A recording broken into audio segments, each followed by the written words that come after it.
এই দেখেন তারা হচ্ছে যে তারা অশ্লীল ভাষায় গালিগালাজ করছে এবং হচ্ছে গুলি করে মেরে ফেলার হুমকি দিচ্ছে। চারজন বাইরে মারি ফেলছে, 100-200 প্লাস পোলামেন্টে লক্ষ্যপুরে গুলি করে আহত করছে।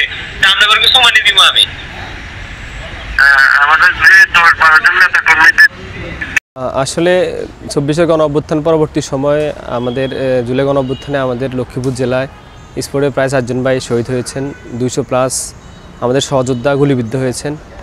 আমাদের শহীদ ভাইদের রক্ত এখনও শুকায় নাই, আমাদের শহীদ পরিবার যারা তাদের চোখের পানি এখনও শুকায় নাই, যারা আহত হয়েছে তাদের শরীরের ব্যথা এখনও যায় নাই, তারা এখনও পরিপূর্ণ সুস্থ হয় নাই। কিন্তু এই সময়ও যেই প্যাসিস্টরা আমাদের ভাইদেরকে আহত করেছে এবং শহীদ করেছে তারাই মূলত আমাদেরকে এখন হুমকি দুমকি দিচ্ছে। তাদের আসলে একটু লজ্জা শরমও নাই। তারা 4 তারিখে লক্ষ্মীপুর থেকে সবাই পালিয়ে গেছে, পালিয়ে গিয়ে এখন তারা বিভিন্ন জায়গা থেকে ফোনের মাধ্যমে আমাদেরকে হুমকি দুমকি দিচ্ছে। এটা মূলত আমাদের যতটুকু ধারণা এটা আওয়ামী লীগের লোকজনই, তারা তাদের দলের কথাও বলে আমাদেরকে হুমকি দুমকি দিচ্ছে। তো এই ব্যাপারে আমি করছি হচ্ছে আমি থানায় জিডি করে রাখছি আর কি। আর তারা ভাবছে আমাদেরকে 5 অগাস্টের আগেও আমাদেরকে এরকম হুমকি দুমকি অনেক জায়গা থেকে আসছে, কিন্তু তখনও আমাদেরকে দমাতে পারে নাই। এখন তারা ভাবছে যে এখন তারা পালিয়ে থেকে আমাদেরকে এভাবে হুমকি দুমকি দিয়ে আমাদেরকে দমায় রাখবে। আসলে আমরা তো দেশের জন্য জীবন দেওয়ার প্রস্তুতি নিয়েই নিছি, তো সুতরাং এসব হুমকি দুমকি দিয়ে কী বা হবে? আল্লাহ তাআলা আমাদের মৃত্যু তো লিখে রাখছেন, মানুষ সবাই মরতে হবে, তো কার কীভাবে মৃত্যু হবে সেটা আল্লাহ আগেই লিখে রাখছেন। সুতরাং তাদের এই যে হুমকি দুমকিকে আমরা পরোয়া করি না। টানা তৃতীয়বার অর্জন করেছে দেশের সেরা সুপার ব্র্যান্ড স্বীকৃতি বসুন্ধরা টিস্যু। হুমকিদাতা আমাকে পরিচয় দিয়েছে, সে বলছে যে তুই তো সমন্বয়ক, তোর সব তথ্য আমরা জানি, তুই কোথায় থাকস, তুই কি করস।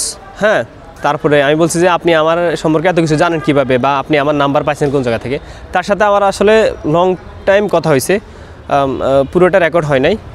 তো সে বলছে সে সেনবাগ থেকে, সে আমাদের উপর নজরদারি করতেছে, আমি কোথায় থাকি, কোথায় খাই, সব খোঁজখবর সে জানে, আমি কার সাথে চলি, কি আমার সাথে চলে, এগুলো তারা জানে।